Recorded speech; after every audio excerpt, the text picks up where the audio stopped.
Bill, do you do any magic? I can make my self disappear. You can make your self disappear. You're a goth kid? Yeah, a little bit. Yeah? A little bit. What was your band in school? Sisters of Mercy. Oh, yeah. I can see that. Drummer, right? Oh, that's right. We talked about that. That's right. I love it. We learned more about it. He became Beefsteak Bill. You notice I haven't called you Beef Fungus Bill since? I appreciate that. You were now? reborn? I really appreciate that. I like growth. Just don't like it on my beef. The funny thing, though, so I've been playing this iPad game called Plague Incorporated. You know, where you do like bacteria and then virus and then fungus. I can't beat the fungus level. I'm not kidding. You're like Breffy with spiders. I think I'm psychologically blocked on that one somehow. All right, speaking of Breffy with spiders, where were we in D&D? Oh, where were you? I'll tell you that. Paints a really good picture because I was interrupted at work, so I know how that is.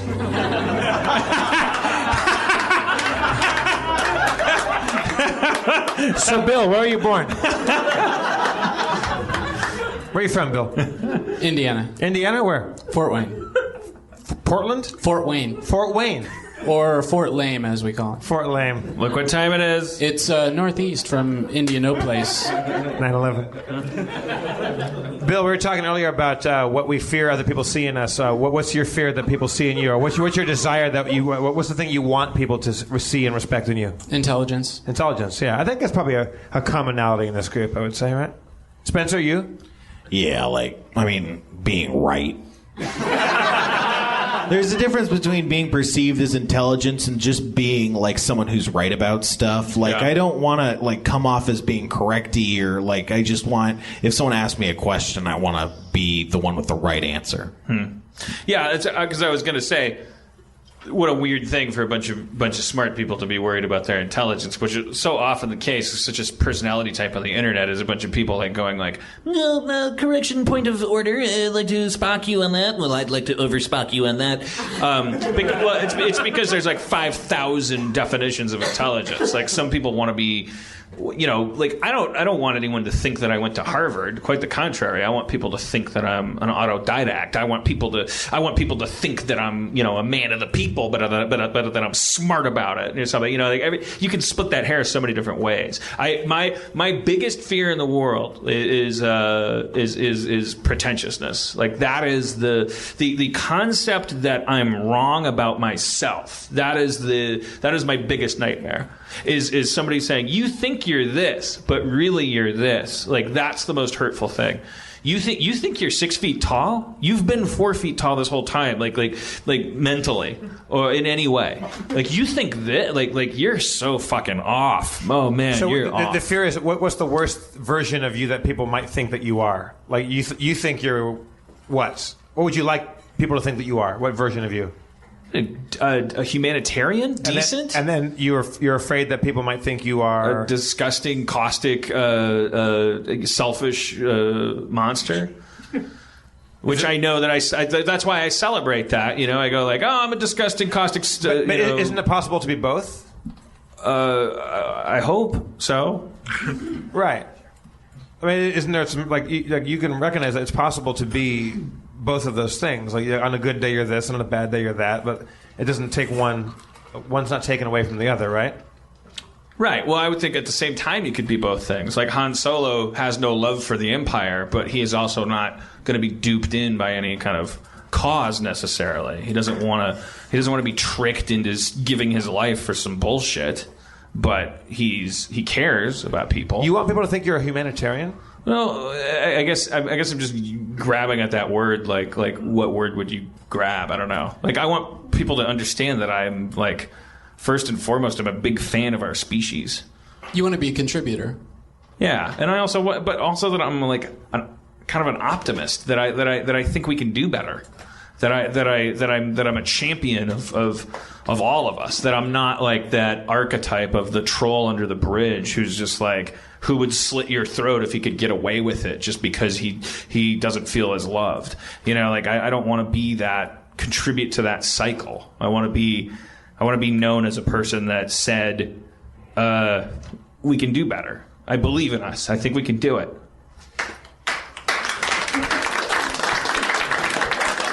Yeah, and you can be that person, and also when when you get cornered, you can be a pessimist. You can be like, I think curmudgeons and cynics are people that are the most optimistic people in the world. Like curmudgeonry, because you look around and you go, "What the fuck are we doing? We're being idiots." Curmudgeons are people whose hope was abused, whose hope was disappointed, and so you can be both of those things. You can be a pessimistic optimist. You can do both of those, right? Bill, what's the version of intelligence that you want people to perceive in you? Cocksmanship. I'll just go with that. That's kind of a different. Can you? I don't know. I mean, Dan was saying there's 100 ways to be intelligent, or to be like versions of intelligence. Is there a certain what way? do you want it to say on the bottom of the statue that's dedicated to you as a thinker? But he used his brain to. Wit would be great. If I felt like I had an incisive wit, I would be very happy. That's a ballsy answer. It is very ballsy. Because that's potentially embarrassing to say. I wish I was witty. Wish I were witty. I think it's better than saying. My fear is that people don't think I know the subjunctive. No, that's good. I mean, that's very sincere and honest. Yeah, to just go like, yeah. I hope that people think I have a wit. Anybody else out there? They have a brand of intelligence or a certain kind of genre that they wish people perceived in them? I know that's like no one's going to raise their hand, but people start shouting off like 8 different things, and then one person, when you listen to a recording, one person went child murder. Totally pretentious. You want people to think you're totally pretentious? I like reading classics. Oh, so you want to be perceived as fancy, as erudite, or yeah, I like Virgil and Ovid and Milton. And, yeah, you're pretentious. I love that. There's a hand back there too. Yes. Same as Dan, actually. Which is what? Just being for the betterment of, I don't know, humanity as a whole, and being seen as someone who doesn't ever want to contribute to anyone having a bad... Come up and say this, because you're too far from the mic. Or bring the mic to you then. Just come across. I don't want to lose the vacancy. No, I'm totally going to forget exactly what... Yeah, but it's a hard thing to utter.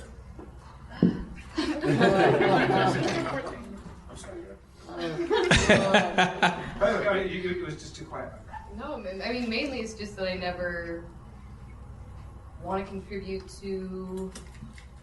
Sounds so cheesy, but anyone ever having a bad day or thinking less of humanity because of me? Yeah, I don't want to be the reason why anybody ever is going like, shit. Yeah, people. Now that's all fucked. Like, which is so ironic because I'm so often the reason. But then I have to think, well, that person's a bad person. Like I don't want to be. I so much fear like somebody saying, God damn it, this room would be so much better if that person would leave.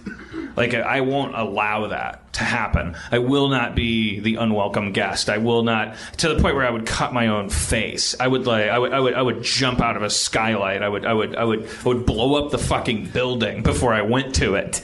That might cause people a bad day. But it's possible to want that and do that very same thing, right? Like you can want to not do that, and then that's why. And then do it a lot. Yeah. Because you're like, let's get one thing straight. I'm not the fucking reason you're gonna have a bad time. If you want your money back, I give you your money back. Fuck you.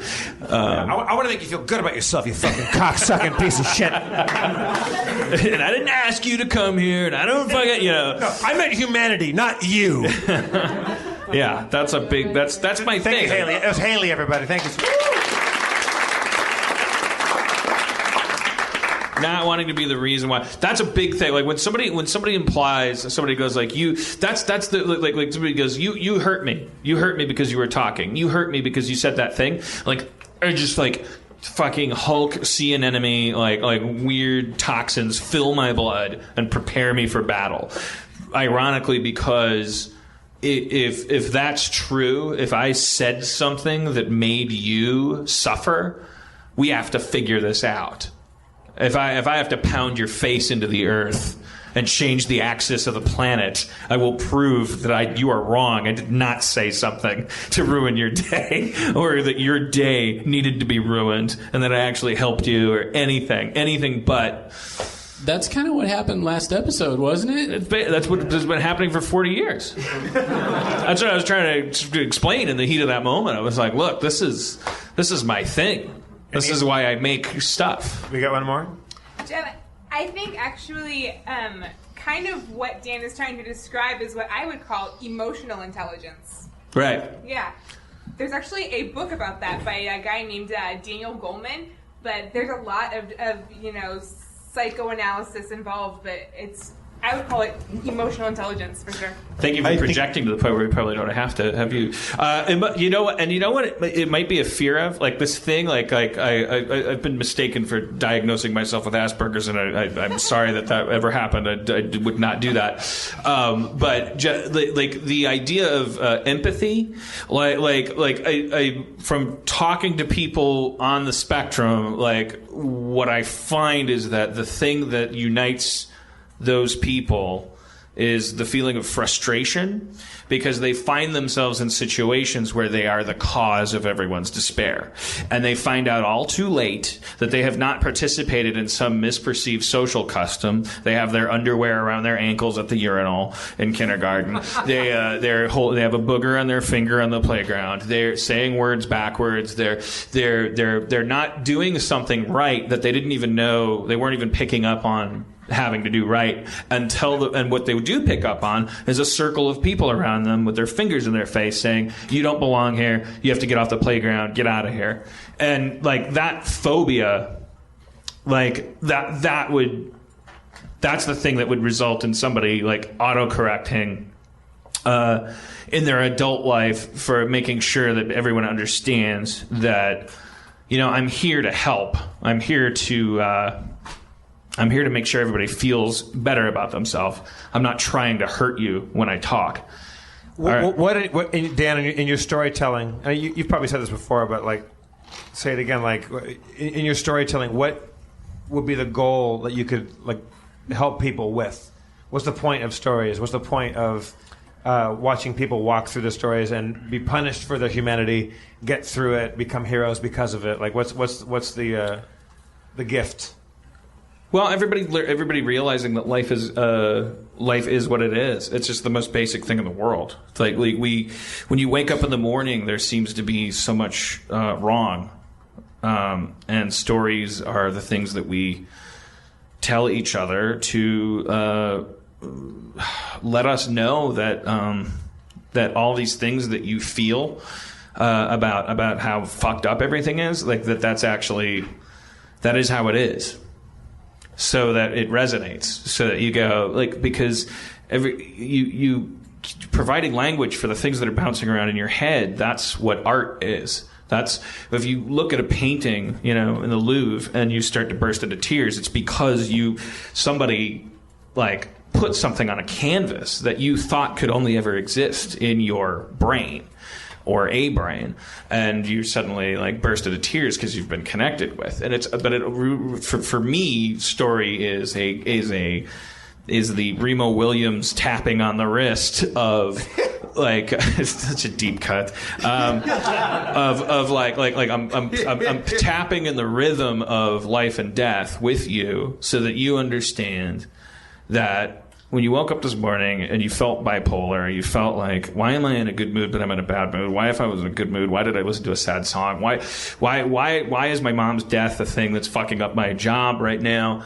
Why do I hate the people I love? Why do I love the people I hate? Why am I depressed? Why can't I get anything done? Why am I different? Why am I scared? Like everyone's walking around in their Pizza Hut uniforms and they're up and down the sidewalk and they all seem to have their shit together. together. And I turn on the TV, and everyone's having search encounters and trying on high-heeled shoes, and everyone seems to know what's going on. Ross and Rachel know what's going on, and all the traffic lights. And every once in a while, you drive by, and like a couple cars hit each other, and there's broken glass everywhere, but you're not supposed to look. And everyone that does look is a bad person. And you keep going. This conveyor belt, this concrete jungle, it puts a pressure on you, and you feel like because you have this turmoil in your brain, you're like, I'm gonna snap. I'm the only one walking around with this secret that we're all fucked up, that everything is going to hell. And stories like, let you know. No, Ulysses had that happen to him. He felt that way. He went to this place, and like that it's a way of articulating that inarticulable fact that just when things feel their worst, that is actually the thing that is giving you the most strength and all that kind of crap.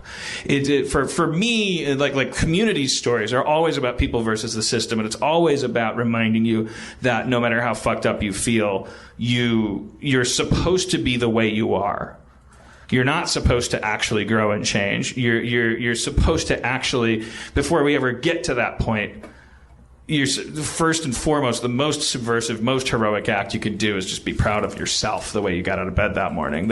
And people go around the circle of those stories, like experimenting with the idea that maybe they can improve themselves for the sake of improving their life or the system. Yeah, they get improved, like we said before. They get improved by the people around them that they look up to. They come back around to the conclusion that they should have just come clean and been honest about the fact that they felt like a piece of shit. So, yeah, that's what stories are. To answer your question.